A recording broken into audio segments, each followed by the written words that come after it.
है। इसलिए विष्णु में प्रवेशता की जरूरत नहीं है। विष्णु तो प्रैक्टिकल का यादगार है। ब्रह्मा द्वारा वाणी चलती है, शंकर द्वारा संकल्पों से शूटिंग होती है। दोनों पुरुषार्थी जीवन में ब्रह्मा का पार्ट बजाते हैं। एक प्रजापिता ब्रह्मा है जिसके संकल्पों से चार धर्मों की चार बीज रूप आत्माओं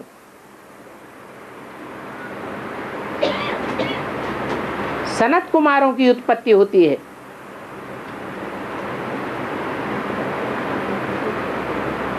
ये संकल्पी सृष्टि की बात है। संकल्प को बीज कहा जाता है। वाचा को बीज नहीं कहा जाता,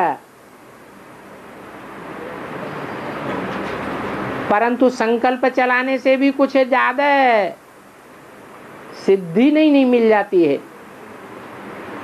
वाचा से भी सिद्धि नहीं मिलती है। सिद्ध तब कहा जाता है जब प्रैक्टिकल कर्मों में देखने में आवे। तो विष्णु का पार्ट प्रैक्टिकल है।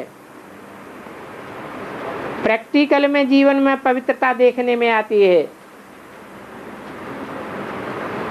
दृष्टि में भी पवित्रता, वाइब्रेशन में भी पवित्रता, और कर्मेंद्रियों के कर्मों में भी पवित्रता देखने में आती है। तब दुनिया मानती है कि पवित्र दुनिया की स्थापना होने वाली है, हो रही है। नहीं तो सिर्फ बोल बोल से दुनिया नहीं मानती। और माता के गर्भ में आत्मा प्रवेश होती है ना, माता के गर्भ में आत्मा बच्चे के रूप में आत्मा प्रवेश होती है ना, बाहर आने तक तो पूर्व जन्म की स्मृति याद आती है ना? हाँ, याद रहती है। हाँ जी। जब तक सूक्ष्म शरीर है तो सूक्ष्म शरीर ही कार्य करेगा। स्थूल शरीर तो परिपक्व नहीं बनता। तो पूर्व जन्म की याद आती रहती है।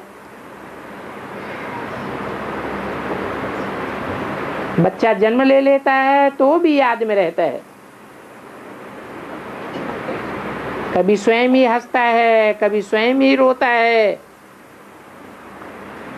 उसको कोई हंसाता या रुलाता नहीं है। तो उससे साबित होता है कि पूर्व जन्म की स्मृति में है। और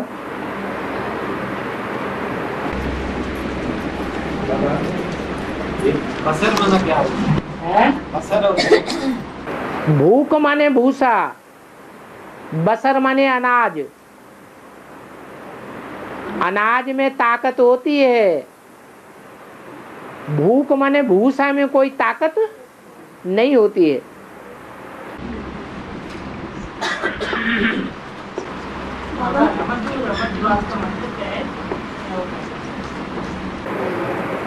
रमतू रमजवाज का मतलब ये है कि कठिनाई से ज्ञान नहीं देते हैं, सहज सहज हंसी कुड़ी में ज्ञान देते रहते हैं। साधारण साधारण रोजमर्रे की बातें सुनाकर ज्ञान देते हैं। नहीं तो दुनिया में जो पढ़ाइयाँ पढ़ाते हैं, शास्त्रों की बातें सुनाते हैं, उनमें तो बड़ी तिकड़म पैंच होती है। बहुतों की समझ में ही नहीं आता है इनका क्या लिंक है।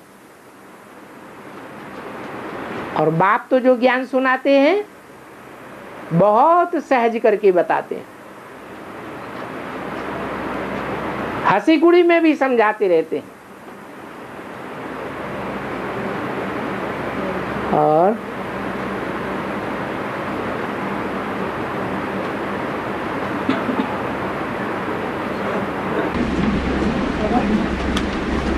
बाबा, ये अच्छी देवता और दुर्देवता, ये दुर्देवता कैसे बनती है? अच्छी देवता और दुर्देवता कहते हैं। ब्राह्मण की 9